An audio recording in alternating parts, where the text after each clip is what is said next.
안녕하세요. 공간기획자 박성진입니다. 사실 저에게는 숨겨진 직업이 하나 더 있습니다. 부동산을 하나 운영하고 있는데요. 도시 속에는 수억만 가지의 이야기가 남아 있습니다. 저는 이것이 바로 미래의 출발점이라고 생각을 합니다. 여러분, 이 책의 표지 사진을 한번 보시겠어요? 제가 2009년에 처음으로 쓴 책, 궁궐의 눈물 100년의 침묵이라는 책입니다. 그런데 이 표지의 사진을 보고 있으면 저는 한없이 깊은 시간의 나락 속으로 빠져드는 느낌이 듭니다. 혹시 여기가 어딘지 아시겠나요? 건물의 편액에 흥화문이라고 쓰여 있는데 바로 경희궁의 정문이었던 흥화문의 모습이죠. 조선의 궁궐이었던 경희궁 앞에 한 노인이 체념한 듯 쭈그려 앉아있고 또 그 문 너머 궁궐의 모습은 온데간데 없이 전혀 다른 세상인 듯 빈 들판과 폐허가 남아있고 그곳을 유유히 걸어나오는 한 명의 일본인과 어린아이가 보입니다. 또 문 앞에는 양복을 입은 사람이 건축 양식을 관찰 중이고요. 이 사진을 보고 있자면 분명 건축 양식을 기록하기 위해 찍은 사진일 텐데 저는 어떤 소설 속의 세계에 들어온 듯한 느낌이 듭니다. 너무 많은 이야기를 함축하고 있고 사진 한 장이 한 편의 영화처럼 길게 느껴집니다. 만약 이 사진 한 장이 영화가 된다면 그 주인공은 누구일까요? 쪼그려 앉은 노인? 아니면 저 멀리 궁궐 속 아이? 아니면 흥화문을 조사 중인 학자?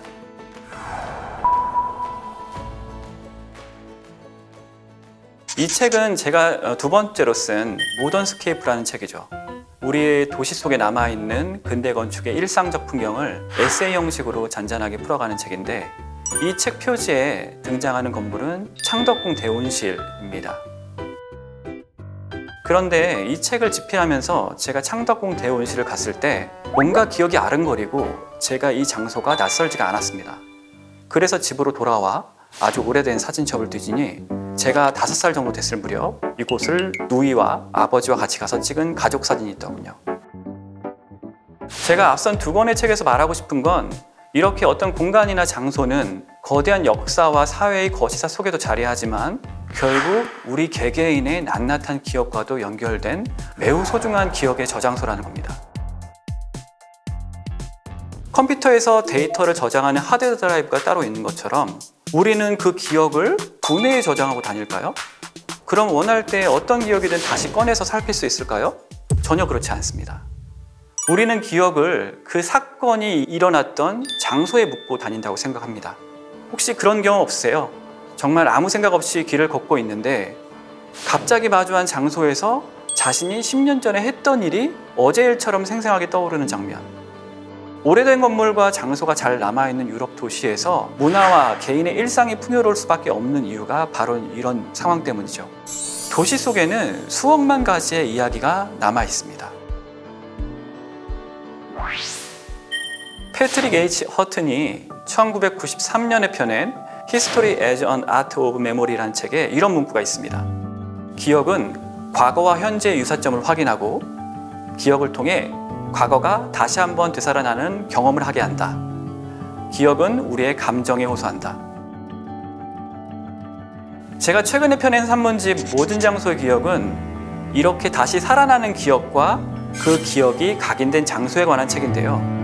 저희 생활 밀착형 공간 속에 착상되어 있는 아주 사소하고 남루한 제 기억들을 모았습니다. 아주 평범한 장소들이 우리에게 어떤 의미가 있고 왜 중요한지를 말하고 있는 것이죠. 이 책에서 저는 장소는 기억의 실체다라고 이야기하면서 우리 주변에 있는 아주 일상적인 장소들, 병원, 목욕탕, 철물점, 대형마트, 문방구 이런 36개의 사소한 장소에 관한 제 기억과 감정들을 다루고 있습니다. 공간, 장소, 땅, 환경 등 모두 비슷한 말처럼 들리지만 사실 이 가운데 유독 장소의 의미는 차원이 다릅니다.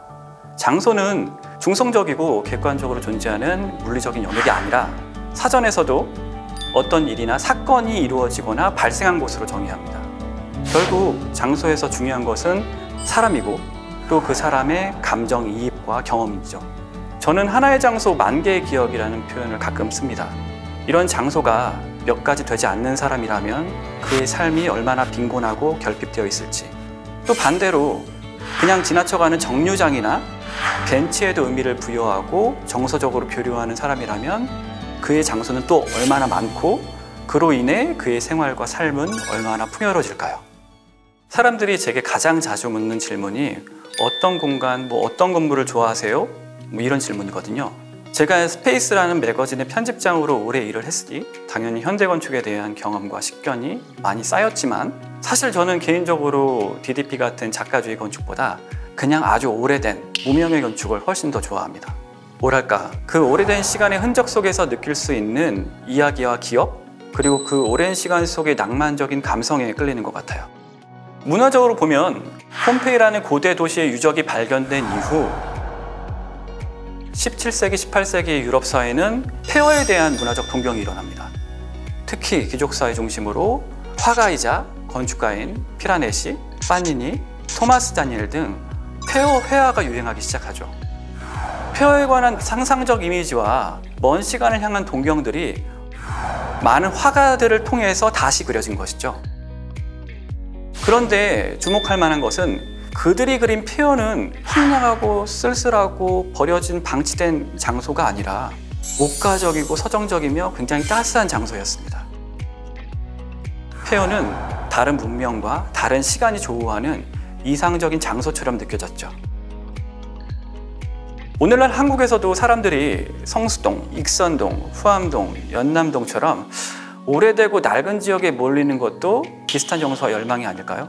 불편하고 좁은 골목길도 마다하지 않고 심지어 주차도 안 되는 그런 허름한 한옥과 오래된 다세대 주택, 심지어 공장과 창고에 사람들이 스며드는 것은 결국 그 건축물에 담긴 시간과 기억의 흔적들 때문일 겁니다. 이렇게 오래된 건물을 보존하고 새로운 문화적, 경제적 가치를 창출하기 위해서는 앞서 말한 공간기획이 더 절실하게 필요합니다. 왜냐하면 한 건물이 생애 주기를 지나 이제 쓸모를 다한 상황에서 이를 새롭게 재생하거나 재활용하려면 명분이 필요하죠. 그 명분은 사회의 역사나 개인의 소중한 기억이 될 수도 있고 아니면 돈이나 명예, 추모와 기념 등이 될 수 있죠. 여러분, 사실 저에게는 숨겨진 부업, 아니면 숨겨진 직업이 하나 더 있습니다. 부동산을 하나 운영하고 있는데요. 이름하여 초현실 부동산이라고. 가끔 이제 부동산이라는 이름만 보고 저를 이제 떴다방 같은 부동산 업자로 오해하시는 분들이 계시는데 어떤 분들은 또 이름이 재밌다고 관심을 또 보이기도 합니다. 초현실 부동산은 이렇게 너무 빨리 짓고 빨리 허무는 것에 익숙해진 한국 도시와 우리 사회를 비판적으로 성찰하면서 주변의 오래된 공간의 가치를 이어가기 위해 만들어진 부동산 컨설팅 법인입니다. 오늘날 우리의 부동산 생태계는 가장 현실적인 돈과 숫자의 논리로만 작동을 하는데 여기서 저희는 그 현실의 논리에 함몰되지 않고 현실을 넘어서려는 의미 있는 일을 해보자 라고 해서 초현실 부동산입니다. 여러분, 이 엽서를 한번 같이 보시죠. 엽서 사진 위에 1920년 7월 11일 재물포라는 우편 소인이 찍혀 있습니다. 지금의 인천 차이나타운 거리의 100년 전 모습이거든요. 이 엽서 왼쪽에 있는 당시 화교상인의 점포주택이 실제 초현실 부동산을 통해 중개되고 보존되었습니다. 지금은 이 건물은 인천도시공사가 다시 매입하여 지역의 거점 공간으로 재조성하고 있습니다. 초현실 부동산은 어제의 기억과 오늘의 영감, 그리고 내일의 꿈을 중개하는 곳이라는 슬로건을 갖고 오래된 건물과 그곳만의 기억을 발굴하고 오늘날 우리를 위한 창조적인 공간으로 만들어가는 조직입니다. 그래서 저 혼자는 할 수 없는 일이고요. 공간기획자인 저를 포함해 건축가, 도시계획가, 공인중개사, 디자이너, 그리고 에디터 총 6명이 함께 운영을 하고 있습니다. 부동산계의 어벤져스처럼 말이죠. 페이지 명동이라는 건물은 이런 초현실 부동산의 계기이자 첫 프로젝트로 볼 수 있습니다. 이 건물은 본래 1967년 한국 YWCA 연합회관으로 명동에 지어졌는데요. 한국 시민운동과 민주화운동의 성지라고 할 수 있습니다. 1979년 여러분들 잘 아시는 YWCA 위장결혼식 사건이 독재 정권에 맞서서 여기서 일어났고요. 또 그 이후에도 시민사회를 확립하기 위한 여러 운동과 캠페인이 전개된 곳이죠. 하지만 시간이 흐르고 명동이 점점 상업화되면서 이 건물의 사회적 의미를 살리지 못하는 쓰임새로 채워지고 있었죠. 이를 장소의 사회적 가치, 건축적 가치를 계승하는 차원에서 새롭게 리뉴얼을 추진했고 초현실 부동산이 이 공간 기획과 리모델링을 나왔습니다. 저희가 일단 가장 먼저 한 일은 건물의 이력을 탈탈 턴 거였습니다. 1967년 당시 신축 도면을 확보하고 국가기록원이나 여러 아카이브를 통해서 이 건물이 조성되고 지어졌던 당시의 상황들을 알게 되었죠. 회관 건립을 위해 당시 박정희 대통령에게 보낸 서신과 유경수 여사가 참석한 기공식의 풍경,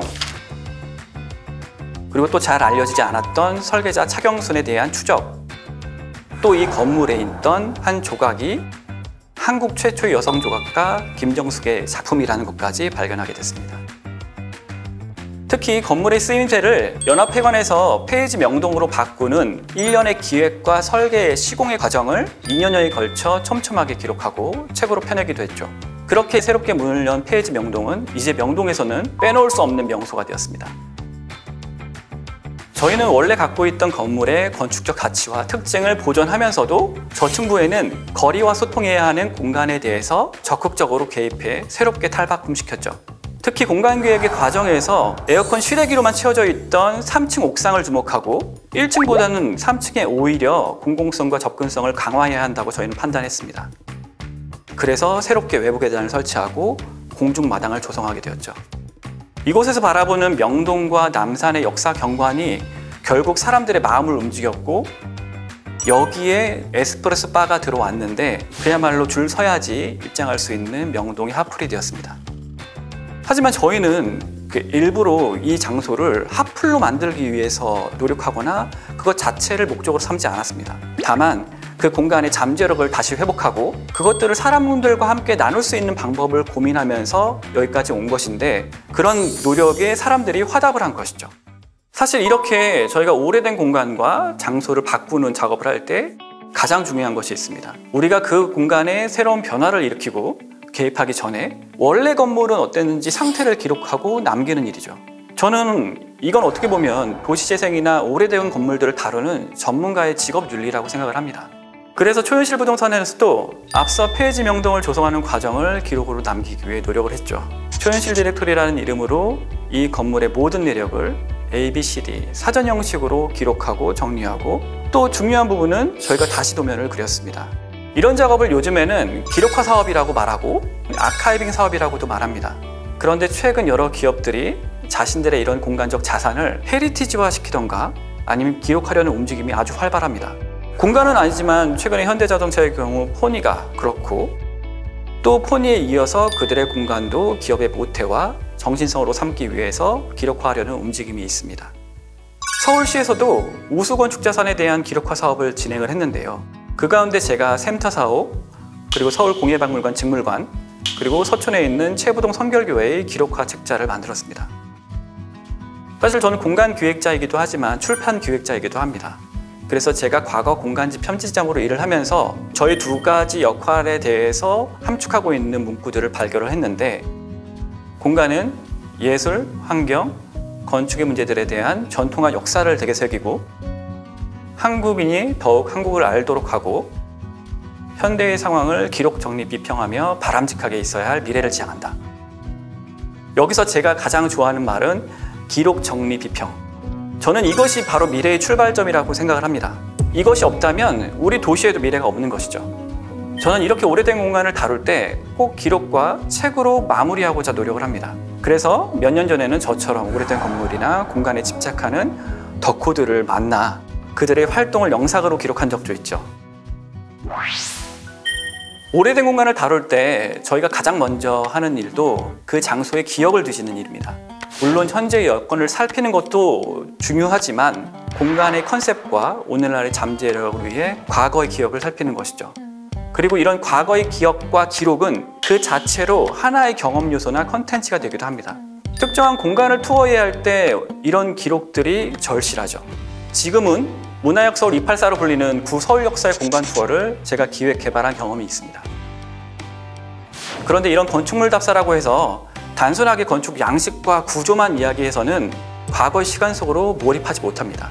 그래서 저희는 최대한 과거의 시간 속에 사람들이 몰입할 수 있도록 다양한 감각적인 경험들을 배치한 것이죠.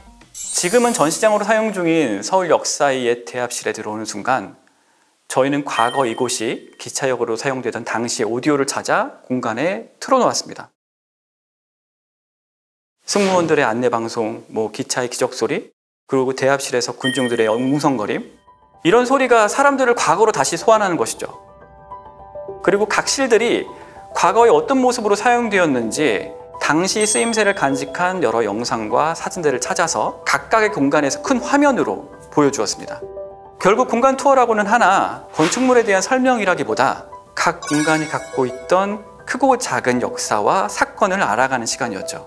그래서 이 공간 투어가 입선물을 타고 심지어 주변에 다른 투어에서 활동하시는 가이드분들까지 참여할 정도로 사람들의 반응이 좋았습니다. 지난해 7월에는 광화문 앞에 의정부지 현장 공개 투어를 진행한 적이 있는데요. 조선시대 최고관청이었던 의정부지의 유구가 발굴되었고 시민들에게 현장을 공개하는 프로그램이었습니다. 이때도 마찬가지로 남아있는 건물의 흔적들을 앞에 두고 단순한 건축 양식과 배치를 설명하는 것이 아니라 이곳에 담긴 이야기와 시간들을 사람들에게 알렸습니다. 이곳은 조선시대의 전각뿐만 아니라 경기도청 같은 일제강점기 근대 건축물의 흔적도 함께 남아있는 곳이었죠. 그리고 육조거리와 중학천, 피맛골과 같은 주변의 서민 생활사와 결합을 시켜서 도보 역사 투어도 함께 진행을 했습니다. 이런 역사의 현장 위를 걷는다는 것은 그 땅 위에 누적된 수백 년의 시간의 켜를 파고 들어가는 경험입니다. 사실 저는 공간기획자로서 오래된 건물을 오늘날에 필요한 사회적 경제적 상황에 맞게 다시 리뉴얼해 재탄생시키는 작업을 하지만 결국 그 작업의 출발점은 과거 그 건물의 장소에 대한 기록과 기억입니다. 글과 문서, 사진, 영상, 아니면 건물에 직접 각인되어 있는 기억의 흔적을 찾고 이것이 사라지지 않도록 또한 새로운 문화적 경제적 가치를 창출할 수 있다는 것을 증명하며 이어가도록 만드는 것이죠. 제 직업이자 제가 하는 결과물은 공간기획이지만 늘 그 출발점에는 기억과 기록이 있고 제가 제안한 기획이 실현이 된다라면 다시 그 성과를 기록으로 남기는 작업이 무한 반복되고 있습니다. 저는 이렇게 기록과 기획을 오가면서 공간을 살리고 남기는 작업을 하고 있습니다.